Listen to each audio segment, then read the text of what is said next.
नमस्कार। प्राणायाम बांग्ला एक बहुत जनप्रिय, बहुत पॉपुलर एक यूट्यूब चैनल है जो कि वेस्ट बंगाल में है। और आप लोग सब जुड़े हुए हैं उस चैनल से बहुत मेरे ख्याल 2 3 4 सालों से। और ये चैनल बहुत अच्छा काम कर रही है, खास करके ठाकुर महास्वामी जी के भाव प्रचार में। और भारत के आध्यात्मिक धार्मिक हर क्षेत्र, ऐसे क्षेत्र में, ज्ञानवर्धक क्षेत्र में बहुत बहुत अच्छा काम कर रही है। उसी का एक सिस्टर कंसर्न है, उसी का एक दूसरा चैनल है प्राणाराम हिंदी। तो प्राणाराम हिंदी के द्वारा ये वेदांत दर्पण, ये कार्यक्रम में हम लोग हैं। मैं दिल्ली से जुड़ी हूँ। और वेदांत दर्पण के तहत इस सीरीज एपिसोड्स जो कार्यक्रम आएंगे आगे, उसमें वेदांत क्या है और वेदांत कैसे आया, वेदांत की क्यों आवश्यक है, क्यों, why it is important in today's life, इसके बारे में हमें बताएंगे, हमें मार्गदर्शन करेंगे। ये बहुत ही सौभाग्य की बात है। मैं ज्यादा समय न लेते हुए मैं आमंत्रित करती हूँ डॉक्टर गौतम चटर्जी जी। सर, सर काशी, भारत के प्राचीनतम नगरी काशी वाराणसी से जुड़े हैं। और ये परम सौभाग्य है कि सर जैसे विद्वान हम लोगों को मिला, ये उनकी एक्सपीरियंस और उनका ज्ञान हमें शेयर करने के लिए, बांटने के लिए। तो मैं ज्यादा समय ना लेते हुए सर के बारे में क्या बोलूं। डॉक्टर गौतम चैटर्जी वो एक बहुत बड़े विद्वान हैं हमारे देश के, बहुत गुणी कलाकार भी हैं और बहुत विशिष्ट कलाविद भी हैं। उनकी कई पुस्तकें पब्लिश हो चुकी हैं कला के क्षेत्र में, नाट्य शास्त्र के ऊपर। अभी अगर बोलने जाएंगे तो शायद ये मीटिंग ही समाप्त हो जाएगा कि उन्होंने कितने कार्य किए। और उन्होंने फिल्म्स भी बनाए हैं इसके ऊपर, और चर्चाएं बहुत जगह जाते आते रहते हैं, टॉक्स देते हैं। और बहुत संस्थाओं, बहुत बड़े बड़े संस्थाओं के साथ जुड़े हुए हैं, काम किए। तो आज हमें मार्गदर्शन करेंगे।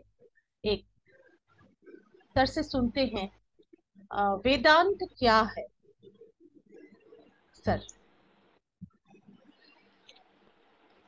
ये प्रश्न जितना आसान लगता है संघमित्रा जी, उसका उत्तर उतना आसान नहीं है। सबसे पहले तो मैं इस चैनल का और आपका आभारी हूँ, आप लोगों के प्रति कृतज्ञ हूँ कि आपने मुझे आमंत्रित किया। अ, वेदांत क्या है, इसका एक वाक्य में उत्तर यही हो सकता है कि वेदांत जीवन है, और इसके बाद कोई बात नहीं हो सकती। लेकिन मुझे लगता है कि जो नया प्रजन्म है, जो नई पीढ़ी है, उसके लिए थोड़ा सा ये जानना जरूरी है। इंट्रोडक्टरी तो नहीं, लेकिन हम उन्हें रीओरिएंट कर सकते हैं कि वेदांत शब्द वो सुनते हैं, लेकिन वेदांत शब्द का जो शब्दार्थ है, जो भावार्थ है और जो निहितार्थ है, उसको थोड़ा सा जानना चाहिए। जैसे एक शब्द हम लोग जब वेदांत सुनते हैं तो लगता है कि वेद का अंत, जी। और इसका इसका ये मतलब भी है, वेद का अंत। तो अगर वेद का अंत है तो फिर हम लोग क्यों इस पर बात करें, है ना। जी। तो वेद का दूसरा नाम है ज्ञान। वो ज्ञान जो भारतीय ऋषियों को, भारतीय आर्य ऋषियों को के सामने वो उद्घाटित हुआ, जो ज्ञान, तो जो प्रकाश, और उसी को वेद कहा गया। तो फिर अगर ज्ञान ही हमारे जीवन में प्रयोज्य है, तो उसके अंत का क्या मतलब है। वेद है तो फिर वेदांत क्यों, है ना। ये कोई भी 20 साल का लड़का या 25 साल का लड़का पूछ ही सकता है। तो उसके लिए यही उत्तर है जो कि हम लोगों ने भारतीय मनीषा, भारतीय विद्यावांग में, भारतीय ऋषि मुनियों से सुना है।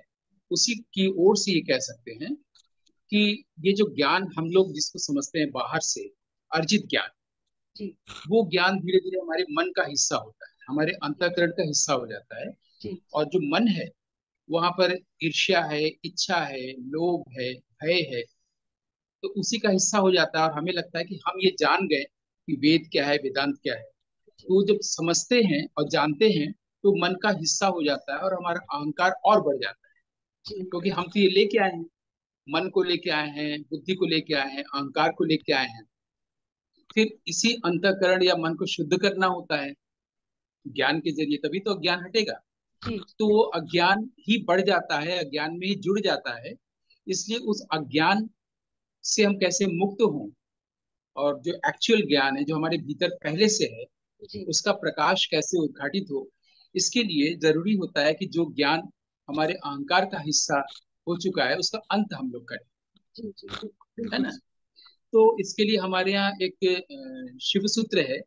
वो कहता है कि ज्ञानम बंध, ज्ञान जो हमें बांधता है। तो हम लोग को लगता है कि वेद या ज्ञान बांधेगा कैसे। दरअसल उस ज्ञान की बात हो रही है जो हमारे अहंकार का हिस्सा हो चुका है ओके। ना। तो हम उसको दुनिया को पढ़ाने जाते हैं, बताने जाते हैं, और साधक लोग भी ये भूल जाते हैं थोड़ी देर के लिए कि Vedanta is to be realised, not to be taught. ये किसी को पढ़ाया सिखाया नहीं जा सकता है, इसको रियलाइज किया जा सकता है। बिल्कुल और जब हम रियलाइज करते हैं तो उसकी जो ल्यूमिनोसिटी है, उसका जो ल्यूमिनस रेडिएशन है, वो अपने आप को पूरे कॉस्मोस में जाता है। हाँ जैसे काशी की बात करें, यहाँ इतने साधक हुए हैं, उन्होंने इतनी तपस्या की है कि उसका वाइब्रेशन ही पूरे वर्ल्ड को यहाँ खींचता है। बिल्कुल। और लोगों को काशी आना बहुत अच्छा लगता है, यहाँ से नहीं लौटना अच्छा नहीं लगता। उनको लगता है हम काशी में ही रहे, लेकिन वो जी बता नहीं पाते कि इम्पीरिकली तो उन्हें कुछ दिखता नहीं है ऐसा क्यों आ रहे हैं। बस जी उनको अच्छा लगता है। तो एक्चुअली वो साधकों, तपस्वियों और ऋषियों मुनियों की जो साधना हुई है, रियलाइजेशन हुए हैं, वो वाइब्रेशन खींचता है। तो उसी तरह से ये जो अर्जित ज्ञान है वो हमें बांधता है, इसलिए कहा गया है कि इस ज्ञान से हमें मुक्त होना चाहिए, इस ज्ञान का अंत होना चाहिए, इसलिए नाम दिया गया वेदांत। जी उसका मतलब ये नहीं कि हम वेद का अंत कर रहे हैं।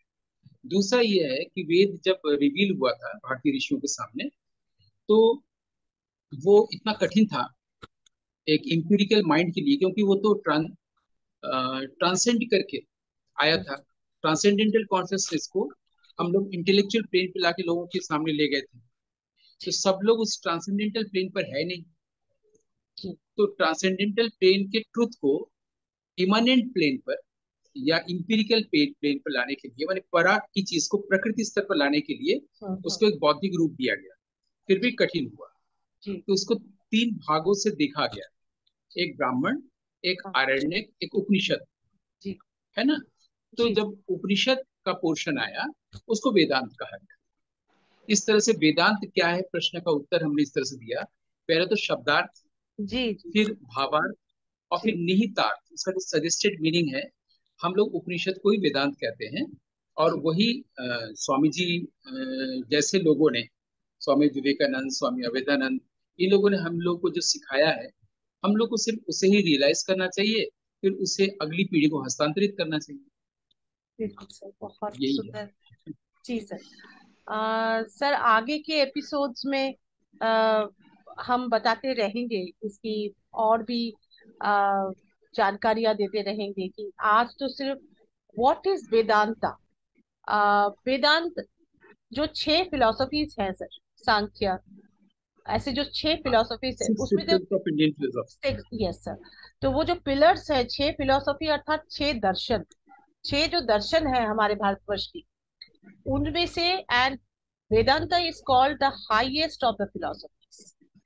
जबकि उसको उन छह दर्शन में से उपनिषद है नहीं। जी वो एक फिलोसॉफिकल साइड है, एक उसका रिचुअल साइड है। जैसे वेद में एक मंत्र है और एक जी ब्राह्मण है, यानी कि उसका कर्म कांड, रिचुअल्स। जी है ना। जैसे आगम फिलोसॉफी है, वो रिचुअल से तंत्र है। वैसे ही जी सांख्य उसका फिलोसॉफिकल साइड है, योग उसका रिचुअल साइड है। रिचुअल्स ऐसे करके हमारे यहाँ बना। जैसे मीमांसा भी आया, उसमें मीमांसा। उपनिषद नहीं है छह सिक्स सिस्टम्स में से। जी मीमांसा और मंत्र दोनों का एटिमोलॉजिकल रूट एक ही है, एक ही जगह से दोनों आए हैं। जी पर इन सब चीजों को अगर पढ़ना है तो हम लोग जो बौद्धिक रूप से इन सब चीजों को समझना चाहते हैं, उनको ये प्रस्तावित कर सकते हैं कि श्री अनिर्वाण एक बहुत बड़े साधक हुए, ऋषि हुए हैं। उन्होंने बांग्ला में वेद मीमांसा करके कई खंडों में ग्रंथ लिखा है। उसका अंग्रेजी अनुवाद भी हो रहा है, उन्हें पढ़ना चाहिए। लेकिन जब आज के एपिसोड में हम लोग ये बात कर रहे हैं जी कि वेदांत क्या है, तो मुझे लगता है कि उसके शब्दार्थ और निहितार्थ पर तो हम लोगों ने बात की। लेकिन अगर आप कहें, आप अनुमति दें, तो जी सिक्स सिस्टम्स ऑफ फिलोसफी क्यों बनाया गया और ये वेदांत को समझने में कैसे सहायक है, उस पर भी थोड़े शब्दों में प्रकाश डाला है। जी जी, बिल्कुल सर। देखिए, जब वेद हमने बताया पहले कि जब ये रिवील हुआ, ये तो किसी ने कोई उपन्यास की तरह लिखा नहीं, ये तो जी अपौरुषेय है। तो जी वो उसको वही समझ सकता है जो खुद रियलाइज करे उस ट्रांसेंडेंटल कॉन्शियसनेस, जी है ना। जैसे मान लीजिए कबीर कोई बात कह रहे हैं, तो हम जी, कबीर के स्टेट ऑफ माइंड में नहीं पहुंचेंगे तो उनकी बात को नहीं समझ सकते। नहीं समझ। हम उनकी बातों को बहुत साधारण और सरल कर देंगे, जी उसके जो तत्वार्थ है वो नहीं समझ पाएंगे। तो बिल्कुल। इसको समझने के लिए भारतीय ऋषि मुनियों ने काफी कोशिशें की। तो जैसे उन्होंने पहले उसको तीन भागों में बांटा, ब्राह्मण, आरण्यक, उपनिषद। जी ब्राह्मण जो था वो सिर्फ इसका रिचुअल पोर्शन था, कर्म कांड था, जिसके हम लोग शतपथ ब्राह्मण का नाम सुने हैं, है ना। जी जी उसी तरह से फिर आरण्यक आया, जी, लेकिन तब भी जब नहीं सुलझा तो उपनिषद आया। उपनिषद भी जब कठिन हुआ तो फिर पुराण है। पूरा। लेकिन इस बीच जो है लोग अलग अलग और विद्या के क्षेत्र ढूंढ रहे थे कि कैसे हम लोग वेद को अप्रोच करें, वेद को समझने के लिए आया। उसी जी में तंत्र भी आया, जिसको हमारे यहाँ कहा गया श्रुति शाखा विशेषः। जी, श्रुति यानी कि वेद, उसकी एक हाँ शाखा है तंत्र, हाँ ये कहा गया। हाँ। तो तंत्र की ओर से हम लोग वेद को समझने गए। तंत्र की ओर से क्यों समझने गए? क्योंकि तंत्र की जो भाषा है वो वेद की भाषा एक है, और जी वो भाषा है संध्या भाषा या ट्वाइलाइट लैंग्वेज। जैसे आप वेद पढ़ने जाएंगे, क्योंकि बहुत मन करता है कि जरा हमारे देश का वेद हम भी पढ़ेंगे, लेकिन जब पढ़ने जाते हैं तो बहुत जल्दी हम लोग डिसअपॉइंटेड होते हैं, क्योंकि उसमें लिखा है कि अग्नि की पूजा करो, हम्म, जी है ना। बिल्कुल अग्नि, बिल्कुल। गाय, ये बार बार आता है, कोई ज्ञान जैसी बात नहीं आती जी जी है बिल्कुल। ना। लेकिन वहां पर यही समझना है, इसको हर्बिनिटी समझना है कि शब्द तो सरल रखे गए हैं, उसकी ओट में बहुत गहरी बातें कही गई हैं, हम्म, उसकी ओट में बहुत प्रोफाउंड बातें कही गई हैं। उसको पढ़ाने के लिए कोई ऐसा शिक्षक या ऋषि ही चाहिए, बिल्कुल। उसको समझाने के लिए। तो हमारे यहाँ क्या हुआ था, जैसे भारत में भारत के इतिहास को हम लोग जब देखने जाते हैं तो हम लोग हिम युग, प्रस्तर युग ऐसे देखते हैं ना, या फिर लिथिक, मोनोलिथिक, पैलियोलिथिक एज ऐसे देखते हैं, या जी पहले मौर्य डायनेस्टी आया, फिर ये आया, फिर ये आया, फिर मुगल पीरियड आया, ऐसे देखते हैं। ऋषि मुनियों ने हमारे इतिहास को बहुत अच्छे से किया, कहा था कि जिस काल में जो ग्रंथ रचा गया है उस काल का नाम उससे होगा। जैसे स्मृति काल, जैसे जी मनुस्मृति, याज्ञवल्क्य स्मृति, है ना। जैसे शिक्षा काल, नारदीय शिक्षा, याज्ञवल्क्य शिक्षा, जी इस तरह से हिस्ट्री को लोगों ने श्रेणीबद्ध किया था। जी तो वेद को समझने के लिए उन्होंने कोई व्यक्ति नहीं लाया कि पढ़ाएगा, उन्होंने इस ढंग से ऐसे नॉलेज के डिसिप्लिन बनाए, और वो नॉलेज के जो डिसिप्लिन बनाए उसको फिर विदेशी स्कॉलर से नाम दिया six systems of Indian philosophy. तो अब जैसे सांख्य, योग, सांख्य आप पढ़ने जाएंगे, इसमें कहा गया है कि पुरुष और प्रकृति मिली हुई है, हम्म, पुरुष को सिर्फ प्रकृति से अलग हो जाना है। हम्म, तो इसको समझने में हम वेद को कैसे समझते हैं, है ना। ऐसे ही जी जी वैशेषिक जब हम पढ़ते हैं महर्षि कर्णाद का, तो उसको पढ़ते समय हम वेद को कैसे समझते हैं? ये सब कुछ वेद को समझने के लिए किए गए प्रयास। जी ये कर कर क्या रहे हैं कि जब हम सांख्य पढ़ते हैं और योग को प्रैक्टिस में लाते हैं, रिचुअल्स लाते हैं, तो हम यम नियम जैसी चीजों का भी पालन करते हैं। बिल्कुल। हम मन को एक व्यवस्था देते हैं, एक अनुशीलन देते हैं, और अंतःकरण को शुद्ध करते हैं। जब अंतःकरण शुद्ध हो जाता है तो वेद अपने आप रिवील करेगा। ये ऐसा तो नहीं कि मैं मिठाई का डिब्बा लाया हूं और आपको दे दूं, है जी ना। तो बिल्कुल। हमारे भीतर से वेद रिवील करे, क्योंकि हम सभी लोग अमृत के संतान हैं, पुत्र और पुत्री दोनों, इसलिए अमृत पुत्र कहना ठीक नहीं है, वहाँ कोई जेंडर इशू नहीं है। जी तो हम लोग सभी अमृत के संतान हैं, और अमृत को चखने के लिए बहुत जरूरी है कि हम अपने भीतर से इतना काम करें कि किसी चीज का अंत करें। जी जब तक देह में है तब तक किसी चीज की मृत्यु हो, और वो मृत्यु या अंत किसकी हो? वो मन की हो, माइंड की हो। क्योंकि माइंड जो है हम लोग सिर्फ इस जीवन का ही लेके नहीं आए हैं, माइंड हम लोग 3,000 साल, 35,000 साल से लेते आ रहे हैं, उस पर काम नहीं किए हैं, इसलिए ये जीवन भी मिला है। इस बार भी अगर हम लोग चूक गए, काम नहीं करेंगे, फिर अगला जन्म। तो मानव जन्म सिर्फ इसलिए हुआ है कि पहले मृत्यु को समझे। स्वामी जी भी जी अपना व्याख्यान शुरू करते थे कि आओ हम लोग मृत्यु से बात शुरू करें। तो मृत्यु किस चीज का? जी। देह की मृत्यु जाहिर है नहीं, क्योंकि माइंड जो है उसका जो ग्रॉसर फॉर्म है वो है मैटर यानी कि बॉडी या मैटर। वर्ल्ड, हाँ। और बॉडी का जो सेटलर फॉर्म है वो है माइंड। तो जी। माइंड खत्म होने पर वर्ल्ड और ये बॉडी अपने आप खत्म हो जाता है, ईगो अपने आप बिल्कुल। खत्म हो जाता है। बिल्कुल। लेकिन जिसकी वजह से ये बॉडी और माइंड चल रहा है वो है कॉन्शियसनेस, चेतना। और हम कॉन्शियस हैं उस कॉन्शियसनेस के प्रति। जैसे ही कॉन्शियसनेस अपने आप को विड्रॉ कर लेगा बॉडी से, तो हमको पता ही नहीं चलेगा कि हम माइंड है कि बॉडी है कि ईगो है या वेदांत क्या है ना? इसका मतलब कॉन्शियसनेस से भी पहले कोई चीज है हाँ। जो पहले भी था, आज भी है और आगे भी रहेगा। Correct correct. और जाहिर है that is prior to consciousness. और जी। वो जो चीज है वही हम एक्चुअली हैं, जी। वही वेद है, वही बिल्कुल सर। वेदांत है। उसको हमें रियलाइज करना है, और रियलाइज करके हम वो लाइट किसी भी चीज में कास्ट कर सकते हैं, किसी भी चीज को प्रकाशित कर सकते हैं। मुझे लगता है कि ये एसेंस ऑफ वेदांत यही है। बहुत सुंदर, बहुत सुंदर सर।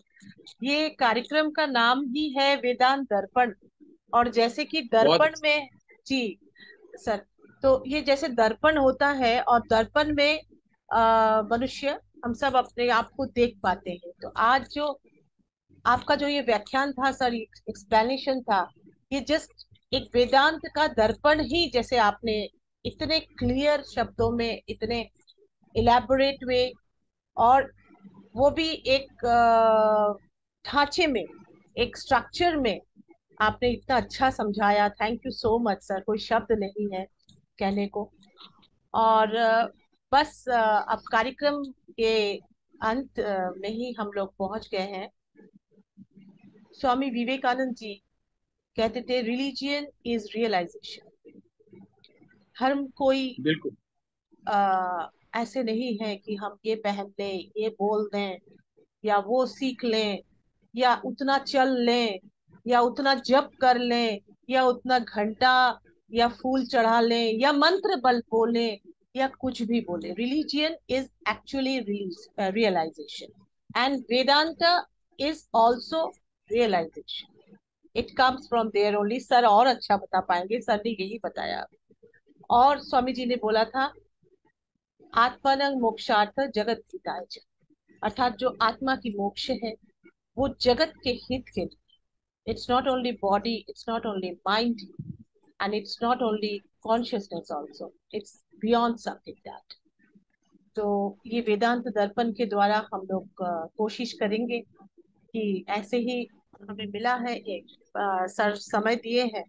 ये बहुत परम सौभाग्य है प्राणायाम हिंदी चैनल के लिए भी, और आप सभी के लिए। बहुत बहुत धन्यवाद सर। आभार। नमस्कार। नमस्कार।